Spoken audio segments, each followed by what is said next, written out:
ಬೀದರ್ ಜಿಲ್ಲೆಯ ಜೈಸಿಂಗ್ ನಗರ ಅಂತ ಕರೆಯಲ್ಪಡುವಂತ ಹುಮ್ನಾಬಾದ್ ತಾಲೂಕ್ ಇದೆಯಲ್ಲ, ಅಲ್ಲೊಂದು ಅತ್ಯಂತ ಪ್ರಾಚೀನವಾಗಿರುವಂತ ಒಂದು ಮಠ ಇದೆ. ಮಾಣಿಕ್ ಪ್ರಭು ಸಂಸ್ಥಾನ ಅಂತ ಕೂಡ ಅದನ್ನು ಕರೀತಾರೆ. ಅದರ ಪಕ್ಕದಲ್ಲೇ ಒಂದು ಗುರು ಗಂಗಾ ವಿರಜಾ ನದಿ ಅಂತ ಒಂದು ನದಿ ಹರಿಯುತ್ತೆ. ಸುಮಾರು 200 ವರ್ಷಗಳ ಇತಿಹಾಸ ಇದೆ ಆ ನದಿಗೆ ಅಂತ ಹೇಳಲಾಗುತ್ತೆ.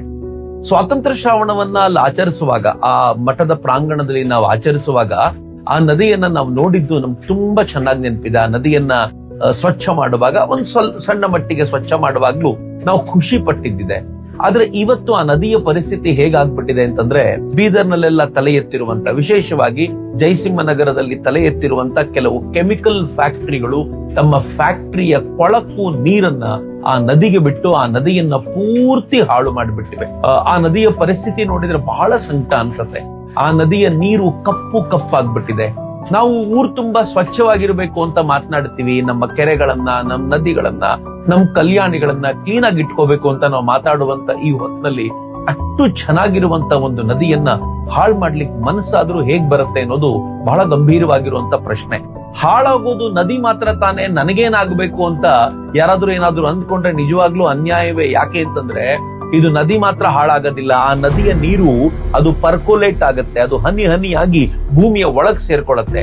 ಅಕ್ಕಪಕ್ಕದ ಬಾವಿಗಳು, ಕೆರೆಗಳು ಎಲ್ಲವೂ ಕೂಡ ಇದೇ ರೀತಿ ಕಂಟಾಮಿನೇಟ್ ಆಗಿರುವಂತ ಕೊಳಕು ನೀರಿನಿಂದ ತುಂಬಿ ಹೋಗುತ್ತೆ. ಬಹಳ ದುಃಖಕರವಾಗಿರುವಂತ ಸನ್ನಿವೇಶ. ಈಗ ಬಹಳ ಜನರಿಗೆ ಅದರ ಪ್ರಾಬ್ಲಮ್ ಏನು ಅಂತ ಗೊತ್ತಾಗದೆ ಇರಬಹುದು, ಆದ್ರೆ ಮುಂದಿನ ಪೀಳಿಗೆ ಆ ನೀರನ್ನ ಕುಡಿದು ಬೆಳೆಯುತ್ತಲ್ಲ, ಅವುಗಳ ಸಂಕಟ ಏನು ಅಂತ ಮುಂದಿನ ದಿನಗಳಲ್ಲಿ ಅರ್ಥವಾಗುತ್ತೆ. ಹಿರೋಶಿಮಾ ಮತ್ತು ನಾಗಾಸಾಕಿಯಲ್ಲಿ ಬಾಂಬ್ ಹಾಕಿದ್ದಕ್ಕೆ ಇವತ್ತಿಗೂ ಅಲ್ಲಿನ ಜನ ಏನನ್ನು ಅನುಭವಿಸ್ತಾ ಇದ್ದಾರೆ ಅಂತ ಗೊತ್ತಲ್ವಾ? ಅನೇಕ ನದಿಗಳು ಕೊಳಕಾದ ನಂತರ ಆ ನದಿಗಳ ನೀರನ್ನು ಕುಡಿದವರಿಗೆ ಇವತ್ತೇನ್ ಆಗ್ತಾ ಇದೆ ಅನ್ನೋದು ನಮ್ಗೆಲ್ರಿಗೂ ಚೆನ್ನಾಗಿ ಗೊತ್ತಿರುವಾಗ, ನಮ್ಮ ನಡುವೆ ಜೀವಂತವಾಗಿದ್ದ ಒಂದು ನದಿಯನ್ನ ಕಳ್ಕೊಳ್ಳೋದು ಹೇಗೆ? ಮಿತ್ರೆ, ಬೆಂಗಳೂರಲ್ಲಿದ್ದ ನನಗೆ ನದಿಯನ್ನ ಕಳ್ಕೊಳ್ಳೋದು ಏನು ಅಂತಂದ್ರೆ ತುಂಬಾ ಚೆನ್ನಾಗಿ ಗೊತ್ತಿದೆ. ವೃಷಭಾವತಿ ಅಂತ ಏಕಮಾತ್ರ ನದಿ ಬೆಂಗಳೂರಲ್ಲಿ ಹರಿತಾ ಇತ್ತು.